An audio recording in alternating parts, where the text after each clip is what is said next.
ಎಲ್ರಿಗೂ ನಮಸ್ಕಾರ. ನಾನು ಅನುರಾಧ ಭಟ್. ಅಭಿಜ್ಞಾ ಬಿಸ್ಲೋ ಚಾನಲ್ಗೆ ಎಲ್ರಿಗೂ ಸ್ವಾಗತ. ಇವತ್ತಿನಿಂದ ನಾವು ಇಂಡಿಯನ್ ಕಾಂಟ್ರಾಕ್ಟ್ ಆ್ಯಕ್ಟ್ನ ಸೀರೀಸನ್ನು ಶುರು ಮಾಡ್ತಾ ಇದ್ದೇವೆ. ಈ ಸೀರೀಸ್ನಲ್ಲಿ ಇಂಡಿಯನ್ ಕಾಂಟ್ರಾಕ್ಟ್ ಆ್ಯಕ್ಟ್ನ ಸೆಕ್ಷನ್ಸನ್ನು ಪ್ರತಿದಿನ ಒಂದೊಂದೇ ಸೆಕ್ಷನ್ ಏನು ಹೇಳುತ್ತೆ ಅನ್ನೋದನ್ನು ನೋಡ್ತಾ ಹೋಗೋಣ. ಮರ್ಕೆಂಟೈಲ್ ಲಾನಲ್ಲಿ ಹಲವಾರು ಲಾಸ್ಗಳನ್ನು ಕಾಣ್ತೇವೆ. ಉದಾಹರಣೆಗೆ ಇಂಡಿಯನ್ ಕಾಂಟ್ರಾಕ್ಟ್ ಆ್ಯಕ್ಟ್ ಆಗಿರ್ಬೋದು, ಅಥವಾ ಸೇಲ್ ಆಫ್ ಗೂಡ್ಸ್ ಆ್ಯಕ್ಟ್ ಆಗಿರ್ಬೋದು, ನೆಗೋಷಿಯಬಲ್ ಇನ್ಸ್ಟ್ರೂಮೆಂಟ್ಸ್ ಆ್ಯಕ್ಟ್ ಆಗಿರ್ಬೋದು, ಕಂಪ್ನೀಸ್ ಆ್ಯಕ್ಟ್ ಆಗಿರ್ಬೋದು, ಅಥವಾ ಪಾರ್ಟ್ನರ್ಶಿಪ್ ಆ್ಯಕ್ಟ್ ಆಗಿರ್ಬೋದು. ಆದರೆ ಈ ಎಲ್ಲ ಲಾಸ್ಗಳಲ್ಲಿ ಮೇನ್ ಆಗಿರುವಂಥ ಆ್ಯಕ್ಟ್ ಯಾವುದು ಅಂದರೆ ಇಂಡಿಯನ್ ಕಾಂಟ್ರಾಕ್ಟ್ ಆ್ಯಕ್ಟ್. ನಾವು ಹಲವಾರು ಎಕ್ಸಾಮ್ಸ್ಗಳ ಸಿಲೆಬಸನ್ನು ನೋಡಿದಾಗಲೂ ಕೂಡ, ಪ್ರೊಫೆಷನಲ್ ಎಕ್ಸಾಮ್ ಆಗಿರಲಿ, ಜುಡಿಷಿಯರಿ ಎಕ್ಸಾಮ್ ಆಗಿರಲಿ, ಆಲ್ ಇಂಡಿಯಾ ಬಾರ್ ಎಕ್ಸಾಮ್ ಆಗಿರ್ಬೋದು, ಯಾವುದೇ ಸಿಲೆಬಸ್ನಲ್ಲಿ ಇಂಡಿಯನ್ ಕಾಂಟ್ರಾಕ್ಟ್ ಆ್ಯಕ್ಟ್ನನ್ನು ಇನ್ಕ್ಲೂಡ್ ಮಾಡಿರ್ತಾರೆ. ಯಾಕೆ ಇದು ಇಷ್ಟೊಂದು ಪ್ರಾಮುಖ್ಯತೆಯನ್ನು ಹೊಂದಿದೆ, ಯಾಕೆ ಇದು ಇಷ್ಟೊಂದು ಇಂಪಾರ್ಟೆಂಟ್ ಅಂತ ನೋಡಲಿಕ್ಕೆ ಹೋದರೆ, ಇಂಡಿಯನ್ ಕಾಂಟ್ರಾಕ್ಟ್ ಆ್ಯಕ್ಟ್ನಲ್ಲಿ ಕಾಂಟ್ರಾಕ್ಟಿಗೆ ಸಂಬಂಧಪಟ್ಟ ಜನರಲ್ ಪ್ರಿನ್ಸಿಪಲ್ಸ್ಗಳನ್ನು ಕೊಟ್ಟಿದ್ದಾರೆ. ಈ ಬೇರೆ ಬ್ರಾಂಚಸ್ಗಳೇನಿವೆ, negotiable instruments act, sale of goods act ಎಲ್ಲ, ಇದಕ್ಕೆಲ್ಲದಕ್ಕೂ ಬೇಸ್ ಆಗಿರುವಂಥದ್ದು ಇಂಡಿಯನ್ ಕಾಂಟ್ರಾಕ್ಟ್ ಆಗಿರುತ್ತೆ. ಇಂಡಿಯನ್ ಕಾಂಟ್ರಾಕ್ಟ್ ಅಂದರೆ ಏನು? ಸಾಮಾನ್ಯವಾಗಿ ನಾವು ಕಾಂಟ್ರಾಕ್ಟ್ ಅಂದರೆ ಕನ್ನಡದಲ್ಲಿ ಒಪ್ಪಂದ ಅಂತ ಹೇಳ್ಬೋದು. ಒಪ್ಪಂದದಲ್ಲಿ ಏನಿರುತ್ತೆ? ಒಪ್ಪಂದದಲ್ಲಿ ಪ್ರಾಮಿಸ್ಗಳಿರ್ತವೆ, ಪರಸ್ಪರ ಪ್ರಾಮಿಸಸ್ಗಳಿರ್ತವೆ. ಉದಾಹರಣೆಗೆ, ನಾನು ಇದನ್ನು ಸಪ್ಲೈ ಮಾಡಿದರೆ ನನಗೆ ಇಂತಿಷ್ಟು ದುಡ್ಡನ್ನು ನೀನು ಕೊಡಬೇಕು ಅಂತ ಇರುತ್ತೆ, ಅಥವಾ ಈ ಸರ್ವಿಸನ್ನು ಸಪ್ಲೈ ಮಾಡಿದರೆ ಅದಕ್ಕೆ ಇನ್ ಕನ್ಸಿಡ್ರೇಷನ್ ಆಗಿ ಪ್ರತಿಫಲವಾಗಿ ಏನಾದರೂ ಒಂದನ್ನು ಅಪೇಕ್ಷಿಸ್ತಾರೆ. ಸೊ ಈ ತರಹದ ಟ್ರಾನ್ಸಾಕ್ಷನ್ಸ್ಗಳಿಗೆ ಕಾಂಟ್ರಾಕ್ಟ್ ಅಂತ ಕರೀತಾರೆ. ಒಂದು ವೇಳೆ ಈ ಕಾನೂನು ಇಲ್ಲದೆ ಇದ್ದರೆ, ಇಂಡಿಯನ್ ಕಾಂಟ್ರಾಕ್ಟ್ ಆ್ಯಕ್ಟ್ ಇಲ್ಲದೆ ಇದ್ದರೆ ಏನಾಗ್ತಿತ್ತು? ಈ ಪ್ರಾಮಿಸಸ್ಗಳು ಬರೀ ಪ್ರಾಮಿಸಸ್ಗಳಾಗಿಯೇ ಉಳಿತಿತ್ತುವೇನೋ. ಯಾಕೆಂದರೆ ಪ್ರಾಮಿಸನ್ನು ಫುಲ್ಫಿಲ್ ಮಾಡಬೇಕು, ಅದರಂತೆ ನಡ್ಕೊಳ್ಬೇಕು ಅನ್ನುವಂಥ ಲಯಬಿಲಿಟಿ ಇಲ್ಲದೆ ಇದ್ದರೆ, ಆ ಪಾರ್ಟೀಸ್ಗಳು, ಪ್ರಾಮಿಸ್ ಮಾಡುವಂಥ ಏನಿರ್ತಾರೆ ಅವ್ರು ಯಾವಾಗ ಬೇಕಾದ್ರೂ ಅವರ ಲಯಬಿಲಿಟಿಯಿಂದ ಅವರು ಹಿಂಜರಿಬೋದು, ಆ ಪ್ರಾಮಿಸ್ನಂತೆ ನಡ್ಕೊಳ್ದೇ ಇರ್ಬೋದು. ಹಾಗಾಗಿ ಈ ತರಹ ಪ್ರಾಮಿಸಸ್ಗಳನ್ನು ಗವರ್ನ್ ಮಾಡಲಿಕ್ಕೋಸ್ಕರ ಈ ಥರ ಇಂಡಿಯನ್ ಕಾಂಟ್ರಾಕ್ಟ್ ಆ್ಯಕ್ಟನ್ನು ಹೊರತರಲಾಯಿತು. ಇಂಡಿಯನ್ ಕಾಂಟ್ರಾಕ್ಟ್ ಆ್ಯಕ್ಟ್ಗಿಂತ ಮುಂಚೆ ಬೇರೆ ಯಾವುದೂ ಆ್ಯಕ್ಟ್ ಇರಲಿಲ್ವಾ? ಈ ಕಾಂಟ್ರಾಕ್ಟನ್ನು ಗವರ್ನ್ ಮಾಡುವಂಥ ಯಾವುದೇ ಆ್ಯಕ್ಟ್ ಇರಲಿಲ್ವಾ ಅಂತ ನೋಡೋದಾದರೆ, ಮುಂಚೆ ಅದು ಪರ್ಸ್ನಲ್ ಲಾಸ್ ಈ ಕಾಂಟ್ರಾಕ್ಟಿಗೆ ಸಂಬಂಧಿತವಾದ ರೂಲ್ಸನ್ನು ಒಳಗೊಂಡಿತ್ತು. ಈ ಹಿಂದೂಸ್ಗಳ ಮಧ್ಯದಲ್ಲಿ ಕಾಂಟ್ರಾಕ್ಟ್ ಆದರೆ ಅದು ಹಿಂದೂ ಪರ್ಸ್ನಲ್ ಲಾದ ಅಂಡರಲ್ಲಿ ಬರ್ತಿತ್ತು. ಮುಸ್ಲಿಮ್ರ ಮಧ್ಯದಲ್ಲಿ ಆಗಿದ್ದರೆ ಮುಸ್ಲಿಂ ಪರ್ಸ್ನಲ್ ಲಾ ಅಂಡರಲ್ಲಿ ಬರ್ತಿತ್ತು. ಹಾಗೆ ಬೇರೆ ಬೇರೆ ಧರ್ಮದವರ ಮಧ್ಯದಲ್ಲಿ ಕಾಂಟ್ರಾಕ್ಟ್ ಆದರೆ ಆಗ ಇಂಗ್ಲೀಷ್ ಕಾಮನ್ ಲಾ ಅಂತ ಏನು ಕರಿತೇವೆ, ಆ ಆ್ಯಕ್ಟ್ ಗವರ್ನ್ ಮಾಡ್ತಿತ್ತು. ಸೊ ಈ ಥರ ಒಂದು ಯೂನಿಫಾರ್ಮಿಟಿ ಇರಲಿಲ್ಲ. ಈ ಯೂನಿಫಾರ್ಮಿಟಿಯನ್ನು ತರಲಿಕ್ಕೋಸ್ಕರ 1872ದಲ್ಲಿ ಇಂಡಿಯನ್ ಕಾಂಟ್ರಾಕ್ಟ್ ಆ್ಯಕ್ಟ್ ಅನ್ನುವಂಥ ಆ್ಯಕ್ಟನ್ನು ಜಾರಿ ಮಾಡಲಾಯಿತು. ಸೊ ಈಗ ಒಂದೊಂದಾಗಿ ಇದರ ಸೆಕ್ಷನ್ ಏನು ಹೇಳುತ್ತೆ ಅಂತ ನೋಡ್ತಾ ಹೋಗೋಣ.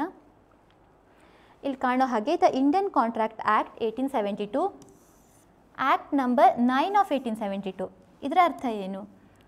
1872 ವರ್ಷದಲ್ಲಿ ಹಲವಾರು ಎಷ್ಟೊಂದು ಲಾಸ್ಗಳನ್ನು ಎನಾಕ್ಟ್ ಮಾಡಿರ್ಬೋದು, ಆದರೆ ಇಂಡಿಯನ್ ಕಾಂಟ್ರಾಕ್ಟ್ ಆ್ಯಕ್ಟ್ 9ನೇ ಲಾ 1872ನಲ್ಲಿ ಪಾಸ್ ಮಾಡಲಾದಂಥ ಲಾಸ್ಗಳಲ್ಲಿ 9ನೇ ಆ್ಯಕ್ಟ್ ಇಂಡಿಯನ್ ಕಾಂಟ್ರಾಕ್ಟ್ ಆ್ಯಕ್ಟ್ ಅಂತ ನಮಗೆ ಇದರಲ್ಲಿ ಕಂಡುಬರುತ್ತೆ.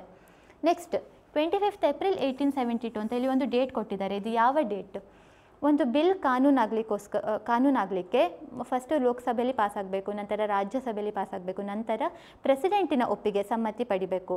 ಈ ಪ್ರೆಸಿಡೆಂಟ್ ಅಸೆಂಟ್ ಯಾವಾಗ ಸಿಗುತ್ತೋ ಆ ಡೇಟನ್ನು ಇಲ್ಲಿ ಹಾಕಿರ್ತಾರೆ. 25 ಏಪ್ರಿಲ್ 1872ದಲ್ಲಿ ಇದಕ್ಕೆ ಪ್ರೆಸಿಡೆನ್ಷಿಯಲ್ ಅಸೆಂಟ್ ಸಿಕ್ತು ಅನ್ನೋದು ನಮಗೆ ಇದರಲ್ಲಿ ಗೊತ್ತಾಗುತ್ತೆ. ನೆಕ್ಸ್ಟ್ ಬರುವಂಥದ್ದು ಪ್ರಿಯಾಂಬಲ್. ಪ್ರತಿ ಆ್ಯಕ್ಟಿಗೆ ಪ್ರಿಯಾಂಬಲ್ ಅಂತ ಕೊಟ್ಟಿರ್ತಾರೆ.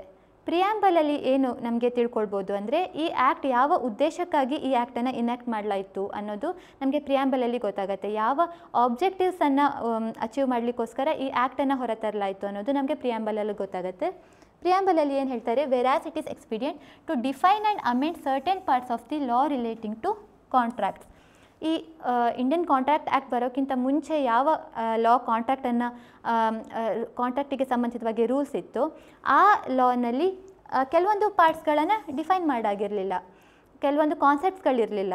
ಸೊ ಹಾಗಾಗಿ ಅದನ್ನು ಡಿಫೈನ್ ಮಾಡಲಿಕ್ಕೋಸ್ಕರ ಹೊಸದಾದ ಕಾನೂನಲ್ಲಿ ಕೆಲವೊಂದು ಕಾನ್ಸೆಪ್ಟ್ಸ್ಗಳನ್ನು ಏನು ಅಂತ ವ್ಯಾಖ್ಯಾನವನ್ನು ಕೊಡಲಿಕ್ಕೋಸ್ಕರ, ಹಾಗೆ amend certain parts of the ಲಾ, ಆ ಮುಂಚೆ ಇರುವಂಥ ಕಾನೂನಲ್ಲಿ ಏನು ಒಂದು ಇತ್ತು ಅದನ್ನು ತಿದ್ದುಪಡಿ ಮಾಡಲಿಕ್ಕೋಸ್ಕರ, ಅಮೆಂಡ್ ಮಾಡಲಿಕ್ಕೋಸ್ಕರ, ಸರ್ಟೆನ್ ಪಾರ್ಟ್ಸ್, ಕೆಲವೊಂದು ಭಾಗಗಳನ್ನು ಅಮೆಂಡ್ ಮಾಡಲಿಕ್ಕೋಸ್ಕರ ಈ ಇಂಡಿಯನ್ ಕಾಂಟ್ರಾಕ್ಟ್ ಆ್ಯಕ್ಟನ್ನು ಇನ್ಯಾಕ್ಟ್ ಮಾಡಲಾಯಿತು ಅನ್ನೋದು ಪ್ರಿಯಾಂಬಲಲ್ಲಿ ಕೊಟ್ಟಿದ್ದಾರೆ. Next short title.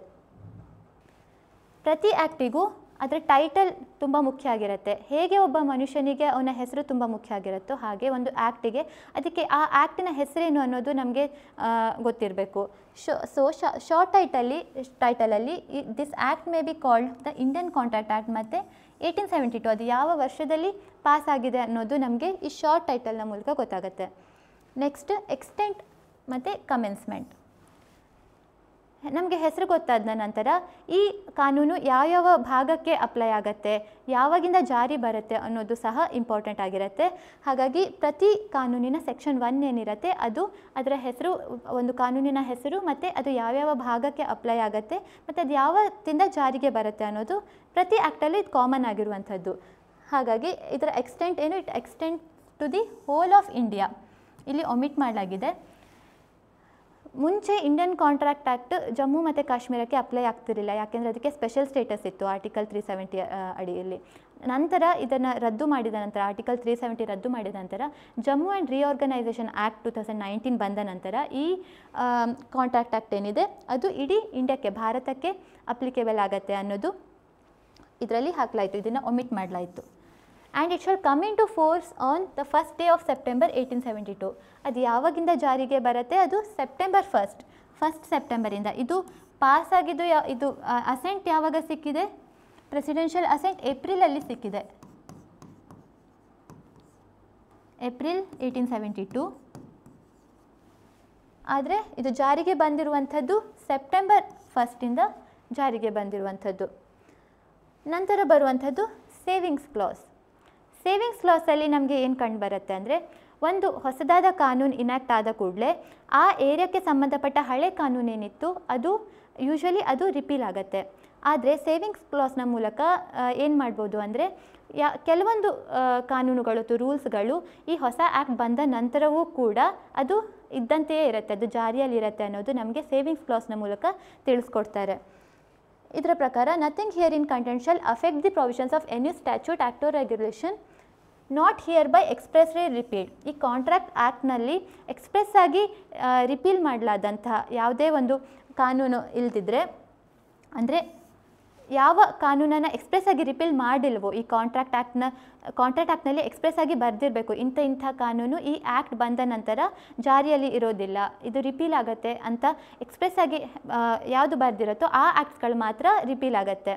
ಒಂದು ವೇಳೆ ಆ ಥರ ಯಾವುದೇ ಕಾನೂನಿಗೆ ಆ ಥರ ಬರೀಲಿಲ್ಲ ಅಂದರೆ, ಎಕ್ಸ್ಪ್ರೆಸ್ ಆಗಿ ಅಲ್ಲಿ ಮೆನ್ಷನ್ ಮಾಡಲಿಲ್ಲ ಅಂದರೆ, ಆ ಆ್ಯಕ್ಟ್ ಮುಂಚೆ ಹೇಗೆ ಅದು ಅಪ್ಲಿಕೇಬಲ್ ಆಗ್ತಿತ್ತು ಈಗಲೂ ಹಾಗೆ ಅದು ಅಪ್ಲಿಕೇಬಲ್ ಆಗುತ್ತೆ ಅನ್ನೋದು ನಮಗೆ ಇದರಲ್ಲಿ ಗೊತ್ತಾಗುತ್ತೆ. ಮತ್ತು ಯಾವುದು, ನಾರ್ any usage R custom of trade. ಕೆಲವೊಂದು ರೂಲ್ಸ್ಗಳು ಬರ್ಕೊಂಡು ಇರೋದಿಲ್ಲ, ಆದರೆ ಅದು ಪ್ರಾಕ್ಟೀಸಿಂದ, ಅದು ತುಂಬ ವರ್ಷಗಳಿಂದ ಪ್ರಾಕ್ಟೀಸಲ್ಲಿ ಇದ್ದು ಅದು ಒಂದು ರೂಲ್ ಥರನೇ ಆಗಿರುತ್ತೆ. ಅದಕ್ಕೆ ಯೂಸೇಜ್ ಆರ್ ಕಸ್ಟಮ್ ಅಂತ ಹೇಳ್ತೇವೆ. ಒಂದು ರೂಢಿಯಲ್ಲಿರುವಂಥ ಒಂದು ಪ್ರಾಕ್ಟೀಸ್ ಏನಿದೆ ಅದು ಕೂಡ ಯಾವುದು ಮುಂದೆ ಕೊಡ್ತಾರೆ, which is not inconsistent with the provisions of this act. ಈ ಆ್ಯಕ್ಟಿನ ಪ್ರಾವಿಷನ್ಸ್ಗೆ ವಿರುದ್ಧವಾಗಿಲ್ಲದೆ ಇರುವಂಥ ಯಾವುದೇ ಒಂದು ಪ್ರಾಕ್ಟೀಸ್ ಮುಂಚಿನ ಕಾಲದಿಂದ ನಡ್ಕೊಂಡು ಬರ್ತಾ ಇದ್ದರೆ, ಯಾವುದಾದ್ರು ವ್ಯಾಪಾರದಲ್ಲಿ ಬಿಸ್ನೆಸ್ಸಲ್ಲಿ ಇದ್ದರೆ ಅದು ಕೂಡ ಅದಕ್ಕೇನು ಅಫೆಕ್ಟ್ ಆಗೋದಿಲ್ಲ ಅನ್ನೋದು ಇಲ್ಲಿ ಹೇಳ್ತಾ ಇದ್ದಾರೆ. ನಾರ್ ಎನಿ ಇನ್ಸಿಡೆಂಟ್ ಆಫ್ ಎನಿ ಕಾಂಟ್ರಾಕ್ಟ್ನಲ್ಲಿ ಬರೆದಿರ್ತಕ್ಕಂಥ ಯಾವುದೇ ಟರ್ಮ್ಸ್ ಅಥವಾ ಕಂಡೀಷನ್ಸ್ ಇರ್ಬೋದು, ಆ ಕಂಡೀಷನ್ ಒಂದು ವೇಳೆ ಈ ಪ್ರಾವಿಷನ್ಸ್, ಇಂಡಿಯನ್ ಕಾಂಟ್ರಾಕ್ಟ್ ಆ್ಯಕ್ಟ್ನ ಪ್ರಾವಿಷನ್ಸಿಗೆ ವಿರುದ್ಧವಾಗಿ ಇಲ್ಲದೆ ಇದ್ದರೆ ಅದು ಕೂಡ ಇದ್ದಂತೆಯೇ ಇರುತ್ತೆ, ಅದು ಕೂಡ ಜಾರಿಯಲ್ಲಿ ಇರುತ್ತೆ, ಅದು ವ್ಯಾಲಿಡ್ ಆಗಿರುತ್ತೆ ಅನ್ನೋದು ನಮಗೆ ಈ ಸೇವಿಂಗ್ಸ್ ಕ್ಲಾಸ್ನ ಮೂಲಕ ಗೊತ್ತಾಗುತ್ತೆ. ಇದಿಷ್ಟು ಸೆಕ್ಷನ್ 1 ಹೇಳುವಂಥದ್ದು. ಇದರಲ್ಲಿ ಇಂಪಾರ್ಟೆಂಟ್ ಯಾವುದಾಗಿತ್ತು, ಇದರ short title Indian contract act ಯಾವ ವರ್ಷ 1872ದಲ್ಲಿ, ನಂತರ ಬರುವಂಥದ್ದು ಎಕ್ಸ್ಟೆಂಟ್ ಮತ್ತು ಕಮೆನ್ಸ್ಮೆಂಟ್. ಇದು ಹೋಲ್ ಆಫ್ ಇಂಡಿಯಾಗೆ, ಇಡೀ ಭಾರತಕ್ಕೆ ಇದು ಅಪ್ಲಿಕೇಬಲ್ ಆಗುತ್ತೆ. ಭಾರತದಲ್ಲಿ ಎಲ್ಲೇ ಒಂದು ಕಾಂಟ್ರಾಕ್ಟ್ ಮಾಡಿದ್ರು ಇಂಡಿಯನ್ ಕಾಂಟ್ರಾಕ್ಟ್ ಆ್ಯಕ್ಟ್ ಅದಕ್ಕೆ ಅಪ್ಲಿಕೇಬಲ್ ಆಗಿರುತ್ತೆ. ಮತ್ತು ಅದು ಯಾವಾಗಿಂದ ಕಮೆನ್ಸ್ಮೆಂಟ್, ಅದು ಯಾವಾಗಿಂದ ಜಾರಿಗೆ ಬಂದಿದೆ, ಅದು ಸೆಪ್ಟೆಂಬರ್ 1, 1872 ಜಾರಿಗೆ ಬಂದಿದೆ. ಇದಿಷ್ಟು ಸೆಕ್ಷನ್ 1ನಲ್ಲಿ ಇಂಪಾರ್ಟೆಂಟ್ ಆಗಿರುವಂಥ ಪಾಯಿಂಟ್ಸ್ಗಳಾಗಿತ್ತು. ಇದನ್ನು ನಾವು ನೆನಪಿಟ್ಕೊಳ್ಬೇಕು. ಮುಂದೆ ಬರುವಂಥ ದಿನಗಳಲ್ಲಿ ಮುಂದಿನ ಸೆಕ್ಷನ್ಸ್ಗಳ ಬಗ್ಗೆ ಡಿಸ್ಕಷನ್ ಮಾಡೋಣ. ಅಲ್ಲಿವರೆಗೆ ಥ್ಯಾಂಕ್ ಯು. ನಿಮಗೆ ಈ ವಿಡಿಯೋ ಇಷ್ಟ ಆಗಿದ್ದರೆ ಲೈಕ್ ಮಾಡಿ, ಶೇರ್ ಮಾಡಿ, ಹಾಗೆ ಸಬ್ಸ್ಕ್ರೈಬ್ ಮಾಡಿ ಅಂತ ಹೇಳ್ತಾ ಇವತ್ತಿನ ವಿಡಿಯೋವನ್ನು ಮುಗಿಸ್ತಾ ಇದ್ದೇನೆ. ಧನ್ಯವಾದಗಳು.